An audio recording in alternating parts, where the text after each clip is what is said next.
जी हाँ दोस्तों, आप सही में देख रहे हैं कि शिक्षा नीति में बदलाव, स्कूली शिक्षा से लेकर उच्च शिक्षा तक शिक्षा नीति में बदलाव किया गया है। और यह बदलाव जो है 34 साल बाद, आफ्टर 34 ईयर्स, ये बदलाव जो है शिक्षा नीति में की गई है केंद्र सरकार के द्वारा। तो क्या शिक्षा नीति में बदलाव किया गया है, किस किस को फायदा होगा, तो दोस्तों इस शिक्षा नीति से किस किस को फायदा होगा, विद्यार्थियों को कौन कौन से छूट दिए गए हैं, और इस कोरोना महामारी को देखते हुए और कौन कौन से छूट दिए गए हैं, विद्यार्थियों के लिए क्या न्यूज़ है, टीचर्स के लिए क्या न्यूज़ है, तो इस शिक्षा नीति में क्या बदलाव किया गया है, तो इस वीडियो में पूरा डिटेल आप लोगों को बताऊंगा।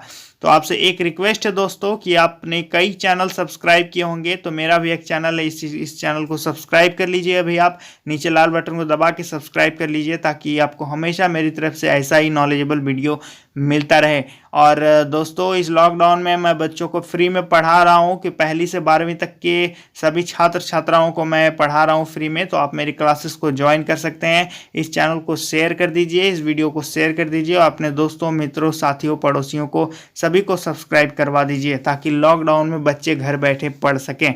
क्योंकि कोरोना महामारी कब खत्म होगी अभी इसकी कोई गारंटी नहीं है। तो दोस्तों इस शिक्षा नीति में क्या बदलाव किया गया है, आइए मैं ले चलता हूँ आपको उस न्यूज़ की तरफ। तो जैसा कि आप देख सकते हैं कि 34 साल बाद, यहाँ देख सकते हैं कि 34 साल बाद शिक्षा नीति में बड़ा बदलाव, केंद्रीय कैबिनेट ने मंजूरी दी। देश भर में सिर्फ एक नियामक होगा, यानी पूरे देश में शिक्षा को लेकर सिर्फ एक ही नियम होगा, और यह 34 साल बाद बदलाव किया गया है और नए युग का आगाज इसे कहा जा रहा है। तो दोस्तों आप हेडलाइन में देख सकते हैं कि इस पर मुहर लग चुकी है। स्कूली से लेकर उच्च शिक्षा तक बदलेगी पढ़ाई, यानी स्कूली शिक्षा से लेकर के उच्च शिक्षा तक पढ़ाई आपकी बदल जाएगी, पढ़ाई आपका पूरा चेंज हो जाएगा। तो क्या है यहाँ पर मैं पूरा डिटेल बताऊंगा। यह जो है बुधवार को कैबिनेट ने इसको मंजूरी दे दी है। आगे देख सकते हैं दोस्तों, ध्यान दीजिएगा मेरी बातों को, इसके बाद मैं इस पॉइंट वाइज पॉइंट सभी चीज़ आपको एक एक करके समझाऊंगा।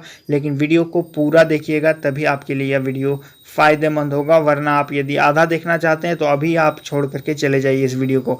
तो आइए इस वीडियो को शुरू करते हैं। तो दोस्तों देख सकते हैं कि केंद्र सरकार ने बुधवार को यानी कल नई शिक्षा नीति को मंजूरी दी, और करीब 34 साल बाद आई नीति में स्कूली शिक्षा से लेकर उच्च शिक्षा तक कई बड़े बदलाव किए गए हैं। यानी स्कूली से लेकर प्राइमरी एजुकेशन से हायर एजुकेशन तक सभी में बहुत बड़ा बदलाव किया गया है। और बच्चों से बोर्ड परीक्षा का भार कम किया जाएगा। तो उच्च शिक्षा के लिए सिर्फ एक नियामक होगा। इंजीनियरिंग जैसे विषयों में पढ़ाई छूटी तो भी सर्टिफिकेट या डिप्लोमा दिया जाएगा। प्रधानमंत्री मोदी की अध्यक्षता में हुई कैबिनेट में नई नीति पर मुहर लगाई गई। यानी पीएम की जो कैबिनेट है सेंट्रल गवर्नमेंट की, उन्होंने कल इस पर मुहर लगा दी है। इसमें 2030 तक प्री प्राइमरी से उच्च प्राइमरी तक 100% व उच्च शिक्षा में 50% प्रवेश दर हासिल करने की बात की गई है। तो ये चीज़ मैं आपको अभी शॉर्ट में बता रहा हूँ। अभी यहाँ पर देख सकते हैं कि पॉइंट वाइज पॉइंट सभी डिटेल के साथ बताऊँगा कि गणित के साथ फैशन की पढ़ाई। तो दोस्तों देख सकते हैं कि उच्च शिक्षा सचिव अमित खरे ने बताया कि नई नीति इस तरह बनी है कि स्कूल से हर छात्र का कौशल लेकर निकलेगा। यानी स्कूल से जो भी छात्र निकलेंगे वो एक कौशल लेकर निकलेगा, स्किल उसके अंदर डेवलप किया जाएगा। कक्षा 9 से 12 के बीच विषय चुन सकेंगे, विज्ञान या गणित के साथ फैशन डिजाइनिंग पढ़ सकेंगे। स्कूल शिक्षा सचिव अनीता करवाल ने बताया कि नई नीति में तकनीक पर विशेष ध्यान या टेक्नोलॉजी पर जो है ज़्यादा फोकस किया जाएगा। और इंजीनियरिंग के छात्रों को क्या राहत है कि मल्टीपल एंट्री और एग्जिट व्यवस्था भी लागू होगी।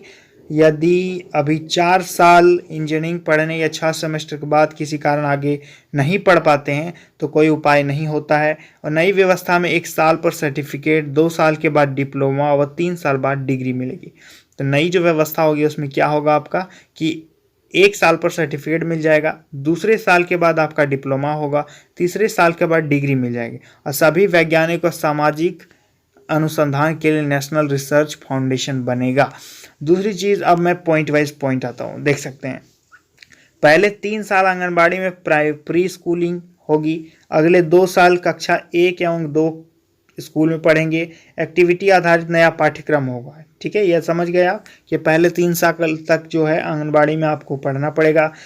दूसरी है कि प्रिपरेटरी स्टेज, इसमें कक्षा 3 से 5 तक प्रयोग के जरिए विज्ञान, कला, गणित आदि की पढ़ाई की जाएगी। कक्षा 3 से 5 तक आपका प्रैक्टिकल भी होगा।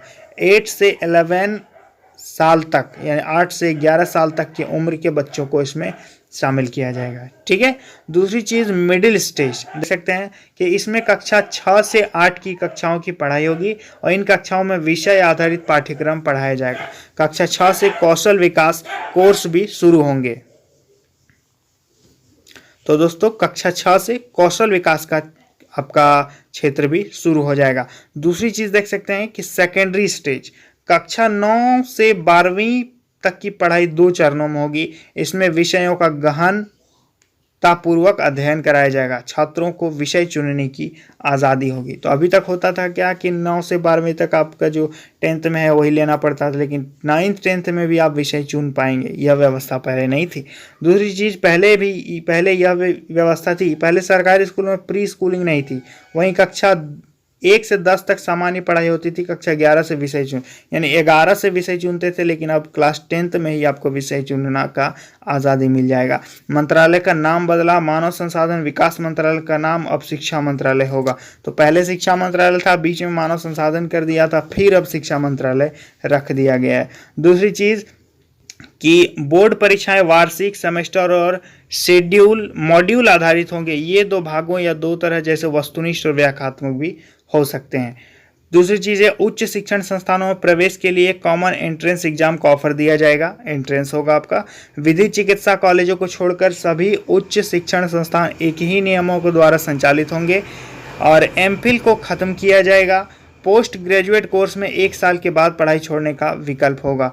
निजी और सार्वजनिक उच्च शिक्षण संस्थानों के लिए साझा नियम होंगे और राष्ट्रीय शिक्षा नीति 2020 को मिली मंजूरी का मैं पूरे दिल से स्वागत करता हूं। यह बदलाव देश को उज्जवल भविष्य देगा और इसे समृद्धि की ओर ले जाएगा। ये कहना हमारे देश के माननीय प्रधानमंत्री श्री नरेंद्र दामोदर दास जी मोदी का।